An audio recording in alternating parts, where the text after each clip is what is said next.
Le courrier électronique est un message qui comporte un en-tête et un contenu. Ce contenu peut être du texte, des pièces jointes, des fichiers multimédia.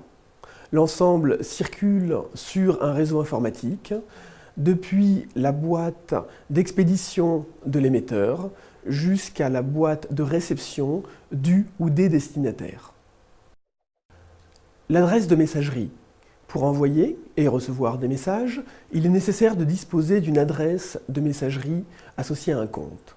Cette adresse se décompose en une partie locale, souvent le prénom et le nom de l'utilisateur, d'un séparateur, qui est l'arrobase, et d'un nom de domaine, qui est souvent le nom du fournisseur d'accès, suivi d'un suffixe, .net, .com. Donc techniquement, cette chaîne de caractères est libre.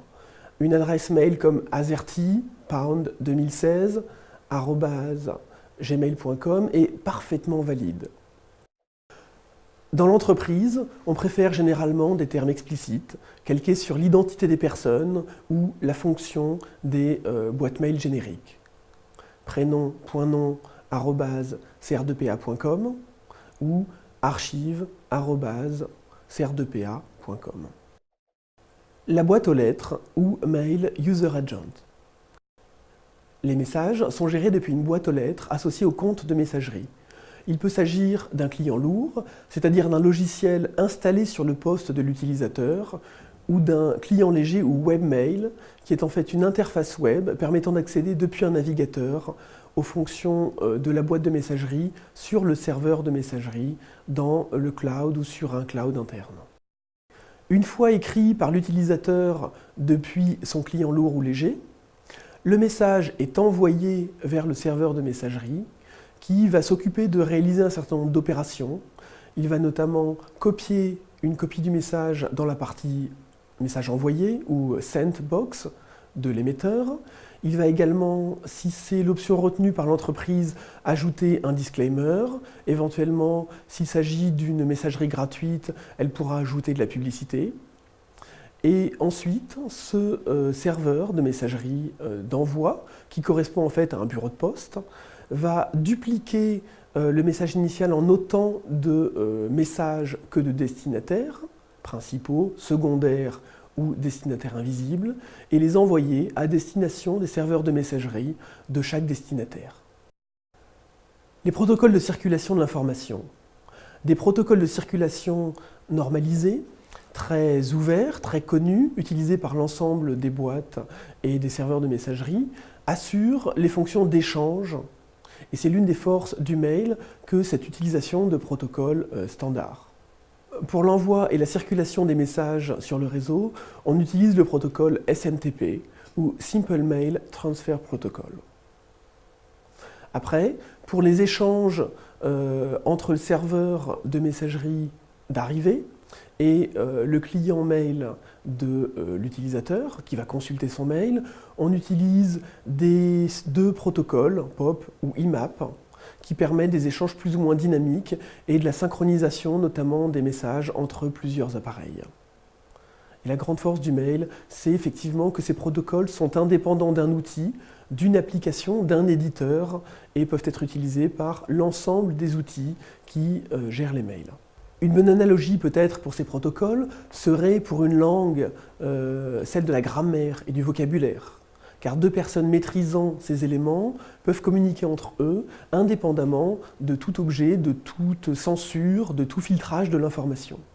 Au contraire, les messageries privées qu'on peut trouver dans les réseaux sociaux ou dans certains outils sont finalement des outils propres, emportés, embarqués par la messagerie privée de Twitter, de LinkedIn, d'autres outils, qui dépendent finalement de l'éditeur pour communiquer avec l'extérieur et aucun autre éditeur n'a la garantie de disposer des applications, des API, des connecteurs permettant d'envoyer ou de recevoir de l'information depuis ou vers cette messagerie.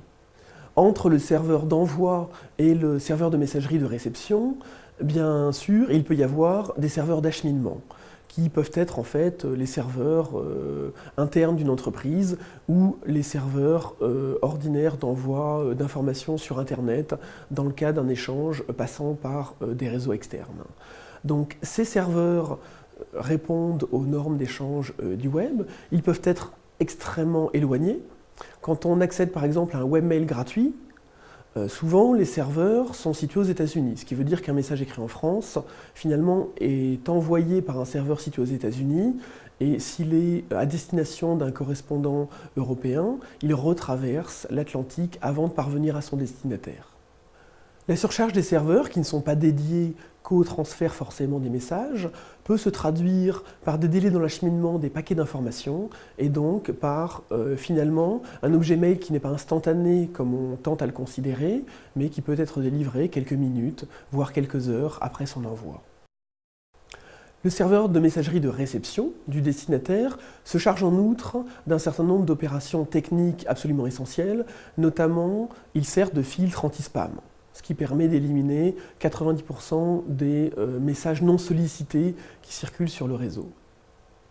Ensuite, une fois cette étape franchie et que le message envoyé a été en quelque sorte validé, que c'est un message à destination de la personne, le serveur de messagerie ou, dans le cas d'un client lourd, la boîte mail du destinataire peut effectuer un certain nombre d'opérations qui peuvent être paramétrées des fois soit par l'entreprise, soit par l'utilisateur même. Et notamment, parmi les règles les plus essentielles, on pense aux règles de tri, de classement automatique d'un certain nombre de messages. Les opérations de filtre et tri sont réalisées par des algorithmes selon des règles conditionnelles. Ça a l'air très alambiqué, c'est en fait très simple. En anglais, ça suit la règle if, then. Si une ou plusieurs conditions sont remplies, alors une ou plusieurs conséquences se déclenchent. Par exemple, tous les messages écrits depuis le domaine serdpa.fr arrivent dans un dossier spécifique dans ma messagerie, intitulé serdpa, tout simplement parce qu'a été créée la règle dans ma messagerie. Si le nom de domaine est de la forme serdpa.fr, alors rangez ce message directement, non pas dans la boîte de réception, mais dans le dossier adéquat.